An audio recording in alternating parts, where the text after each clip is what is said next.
Feng Tianxing mengatupkan mulutnya. Siapa tahu, aku hanya ingin bertanya sekarang, apa maksud ayahmu dengan ini? Jiang juga merentangkan tangannya tanpa daya. Melihat ekspresi wajahnya, dia sering diombang-ambingkan oleh ayahnya untuk meragukan hidupnya. Melihat Jiang tidak dapat menemukan jawaban, Feng Tianxing tidak menyebutkannya. Aku akan memberikan hadiah kepada para iblis di kota utama. Kamu harus beristirahat dengan baik. Untuk ayahmu, kita akan membicarakannya nanti. Meninggalkan Jiang di belakang, Feng Tianxing pergi keluar dan menarik napas dalam-dalam. Masalahnya sekarang adalah dia tidak tahu seperti apa sikap Jiang Sang. Apakah dia ingin mengingatkannya atau mengancamnya? Yang membuat Feng Tianxing harus sangat berhati-hati ketika ingin menjawab. Feng Tianxing menyesuaikan suasana hatinya dengan memanfaatkan hadiah ini untuk para iblis. Dan kemudian kembali ke halaman belakang. Siap untuk bertarung dengan baik dengan keduanya. Sebelum dia bisa masuk, dia mendengar Jiang Sang dan Sidu berbicara di dalam. Apakah yang baru saja kamu katakan itu benar? Apakah Feng Tianxing benar-benar bagus? Itu tidak benar. Jangan lihat wajah dingin Laksamana Feng sekarang. Sebenarnya kita sudah lama terbiasa. Dia seperti ini di permukaan. Dan dia akan selalu membantu kita dengan hal-hal di belakang layar.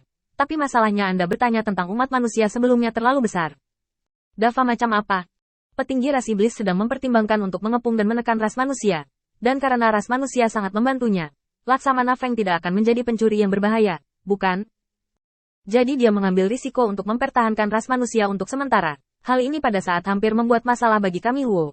Normal bagimu untuk terus bertanya padanya apa yang sebenarnya dia pikirkan. Apakah kamu ingin menjaga umat manusia dengan risiko setinggi itu? Dia telah menjabat sebagai Laksamana selama 5 tahun, kan? Jika aku bersumpah demi kehormatan para iblis, apakah menurutmu aku akan mengingkari janjiku? Maka masalah ini akan merepotkan. Lagi pula, kamu masih muda dan telah dimanfaatkan oleh umat manusia.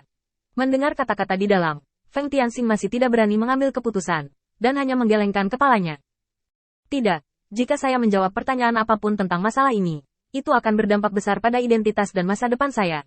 Hal utama adalah saya masih tidak tahu persis apa tujuan Jiang Sang.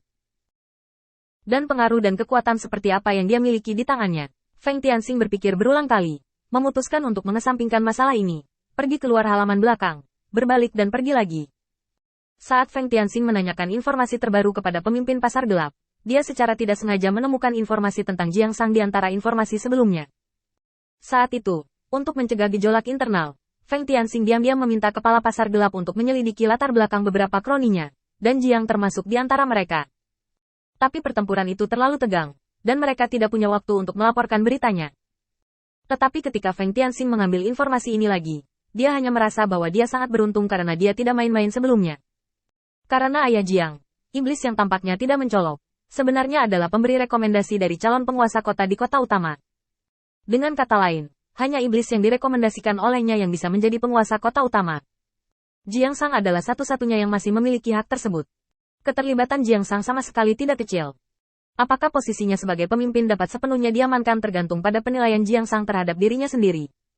Jika dia bahkan tidak sebaik penguasa kota di kota utama, maka posisinya sebagai penguasa aliansi pasti akan dipertanyakan di masa depan. Bahkan jika prestasi tempurnya bagus, setan lain akan keluar menggantikannya di masa depan. Karena ada orang di bawahnya, dan ini adalah setan. Atasan tidak akan pernah membiarkan hal-hal terjadi. Jika Jiang Sang melaporkan masalah ini dengan jujur, Feng Tianxing pasti akan ditanyai. Selama periode ini, dia akan kehilangan terlalu banyak peluang. Bahkan jika dia naik ke posisi Demon Emperor di masa depan, jika evaluasi Jiang Sang tidak baik, itu masih akan menjadi bahaya besar yang tersembunyi. Tidak peduli apakah dia nyata atau tidak, itu hanya membuat iblis yang gelisah itu memiliki kemungkinan untuk memberontak. Misalnya, klan iblis yang ditinggalkan oleh Kaisar Iblis. Ini adalah harapan dan kesempatan bagi iblis untuk kembali. Membakar informasi ini dengan santai, Feng Tianxing memandang Presiden Pasar Gelap. Kepala Pasar Gelap mengangguk. Bawahan mengerti apa artinya. Feng Tianxing menghela nafas. Kamu telah sangat membantuku hari ini. Kamu masih memiliki semua informasi yang telah kamu simpan selama bertahun-tahun. Ingat itu. Kamu memiliki ingatan yang baik. Biarkan aku memberimu kesempatan. Kamu dapat meningkatkan tentara di bawah komandomu. Atas batasnya adalah 10.000 setan. Anda dapat menggunakannya nanti. Buat perubahan kuantitatif lebih lanjut, dengan izin saya. Ada beberapa tentara iblis di pasar gelap itu sendiri, tetapi mereka tidak pernah dikenali oleh iblis. Dengan kuota 10.000 yang diberikan oleh Yu Feng Tianxing, Presiden Pasar Gelap merasa posisinya sangat kokoh hampir secara instan. Kuota 10.000 ini tidak banyak, dan tidak terlalu banyak. Itu hanya mencekik nafsu makan iblis di Pasar Gelap, membiarkan mereka menyentuh mereka, dan itu tidak akan membiarkan semua iblis dibebaskan dalam sekejap. Ini juga merupakan hal yang baik bagi iblis untuk melepaskan diri dari pasar gelap yang tidak disukai dan mendapatkan kembali identitas ortodoks mereka. Setan yang bisa berada di pasar gelap memiliki beberapa pembunuhan di tangan mereka, dan kebanyakan dari mereka adalah serangan diam-diam yang kotor. Ini tidak diperbolehkan di antara iblis. Dengan kuota 10.000, posisinya sebagai presiden pasar gelap tidak akan tergoyahkan. Kalaupun ada pesaing lain di masa depan, mereka tidak akan seberwibawa dia. Kepala pasar gelap mengucapkan terima kasih sebelum mengirim Feng Tianxing pergi. Kembali ke halaman belakang, mengetuk pintu dengan ringan, Feng Tianxing melangkah ke dalamnya. Begitu dia memasuki pintu, Sedu mengirimkan semua kata yang mereka ucapkan sebelumnya ke Feng Tianxing. Setelah menyelesaikannya sebentar, Feng Tianxing duduk. Aku membuat kalian berdua menunggu lama. Ada beberapa hal sepele di sana, dan aku baru saja menanganinya. Jiang Sang mengangguk. Hal-hal penting harus didahulukan, terutama hal-hal yang berkaitan dengan keselamatan bawahanmu. Melihat apa yang dikatakan Jiang Sang, Feng Tianxing mengambil inisiatif untuk memulai percakapan. Awalnya, saya memang berinteraksi dengan ras manusia. Ketika saya masih sangat muda, ras manusia berjubah hitam pingsan karena kelaparan di depan saya. Saya melihat dia berpakaian berbeda dari budak manusia, jadi saya ingin untuk menyelamatkannya. Tidak bisa mengenai orang petunjuk keluarga. Hanya saja kekuatannya jauh lebih unggul dariku. Dia mengatakan bahwa dia telah menerima kebaikanku hari ini, dan dia akan membalasnya di masa depan, lalu dia pergi. Aku tidak bisa menghentikannya. Kurasa itu adalah manusia yang tersisa.